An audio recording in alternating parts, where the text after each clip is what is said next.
36, lo último sobre la crisis política en Venezuela, en Caracas, Santiago. Sí, Ricardo, lo último tiene que ver con el tema de las detenciones acá en Venezuela después del 28 de julio. Ya hemos dicho que son más de 1.000 detenidos, 1.010 personas es lo que tiene el foro penal.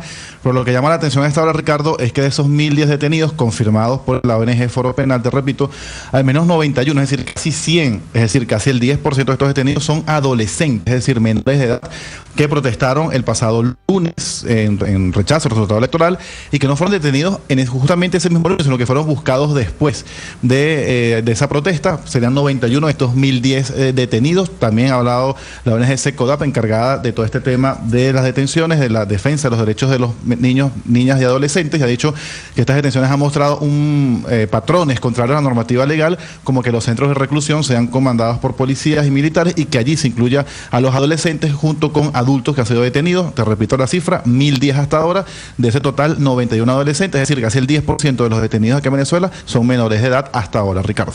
Sumado eso, Santiago, a la cifra que entregó esta madrugada Juanita Gobertus, que es la directora para las Américas de la ONG Human Rights Watch, 24 muertos en esta semana de protestas y crisis política en Venezuela.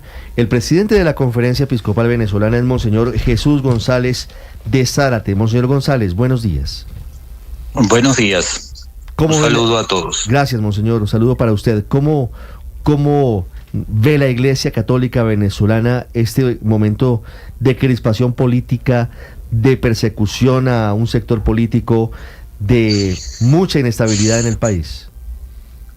Bueno, vemos la realidad con atención constantemente y también con preocupación, porque la manifestación de la voluntad popular en respuesta a su vocación democrática el 8 de julio luego ha estado acompañada pues por esta serie de manifestaciones, de tensiones que, bueno, crean un clima de tensión constante y, bueno, son un motivo de preocupación. Todavía no están claras las cifras sobre las elecciones. El Consejo Nacional Electoral no ha brindado confianza al electorado, mostrando pues las actas y dando en detalle cuál sería el resultado de esta elección, y de allí pues toda esta serie de manifestaciones que también pues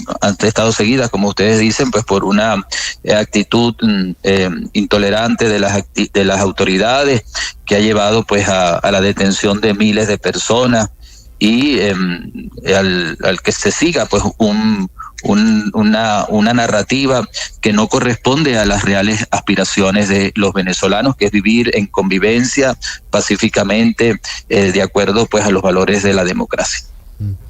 Monseñor, ¿ustedes han tenido la posibilidad de hablar con algún delegado del gobierno de Nicolás Maduro sobre lo que está pasando hoy en Venezuela, sobre la represión en las calles, sobre la muy difícil situación de anomalía política en Venezuela? Bueno, como es del conocimiento general, las relaciones entre el Estado y la Iglesia en Venezuela son muy limitadas desde hace bastante tiempo y no se han dado pues la oportunidad pues de entrar en conversaciones directas sobre la generalidad del panorama político, ni particularmente sobre estos casos de tensiones o la actitud de los cuerpos policiales. Sí, Monseñor, quisiera preguntarle sobre la fe de los mandatarios en Venezuela. ¿Son cercanos o han sido cercanos a la Iglesia Católica históricamente? Le hablo de Nicolás Maduro, le hablo de Hugo Chávez. Bueno, una cosa es la profesión pública de ser cristiano y otra cosa, pues, son, como lo hemos visto también, pues muchas veces ataques a la institucionalidad eclesial o actitudes que no corresponden a los valores evangélicos. Muchas veces, o sea, frecuentemente, en repetidas ocasiones se recurre a la fe, al nombre de nuestro Señor Jesucristo, para sostener pues posiciones personales, pues haciendo un uso indebido pues de los valores religiosos en el campo de lo político. Pero Nicolás Maduro ha profesado su fe católica o él profesa otra fe, es más bien cercano a otro tipo de ritos. Bueno, mucho se ha hablado acerca de la profesión religiosa del presidente. Creo que no podemos llegar a la certeza de una cosa o de otra. Externamente se profesa cristiano, se hace acompañar incluso de algunos pastores de otras confesiones cristianas, pero bueno, sus convicciones religiosas no quedan siempre expresadas en sus actos. Monseñor, como conferencia, ¿se ha tenido algún contacto con el Papa Francisco para que medie, ayude en esta situación? La presidencia de la conferencia episcopal estuvo en Roma los primeros días de junio, tuvo un largo encuentro con el Papa Francisco y también encuentros con los oficiales de la Secretaría de Estado, en la cual tuvimos oportunidad de conversar acerca de la realidad de Venezuela extensamente. Ellos siguen muy de cerca la realidad de Venezuela, también pues a través de las informaciones de la representación diplomática en nuestro país, y la actitud general de la Iglesia pues es ayudar en lo que sea posible. No ha estado planteada pues hasta ahora una posible intervención o mediación de la Iglesia, ni de la Iglesia local, ni de la Santa Sede en los diálogos o los encuentros, negociaciones, que se las han llamado de diversas maneras, entre los diversos actores de la realidad política venezolana. Sí, Monseñor, el Papa Francisco el domingo en el Ángelus en el Vaticano se refirió a la crisis en Venezuela y lo criticaron algunos sectores porque consideraron que ese pronunciamiento fue tibio. ¿Usted qué opina de lo que dijo el Papa? Leo lo que dijo: dirijo un sentido llamamiento a todas las partes para que busquen la verdad, resuelvan las disputas mediante el diálogo y se preocupen por el verdadero bien del pueblo y no por los intereses partidistas.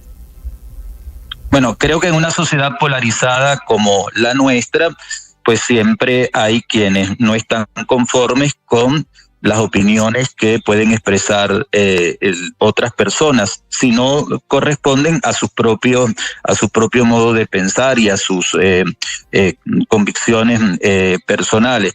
Y por eso, pues en muchos casos, pues no solo de cara a la comunicación que ha hecho el Santo Padre, sino también en algunas comunicaciones que ha hecho el episcopado, pues han considerado pues que no tienen la suficiente fuerza. Creo que hay que entender pues las instancias en las cuales se ha manifestado el mensaje de la Iglesia. El Santo Padre nunca entra en las particularidades de la vida política de una determinada nación. El Santo Padre se mantiene en el nivel de los principios y los llamados que están contenidos en el mensaje del Ángelus son los principios de convivencia, respeto mutuo, sin desconocer la crítica situación que existe en Venezuela. Son los criterios propios de la convivencia ciudadana en un país que está llamado a vivir en democracia. Le pregunto desde Caracas, ¿tienen temor, Monseñor, de que el gobierno venezolano copie ciertas decisiones de países como Nicaragua, por ejemplo, en contra de la Iglesia Católica, sobre todo por estas críticas y estas dudas en cuanto al resultado electoral que usted nos está expresando en este momento?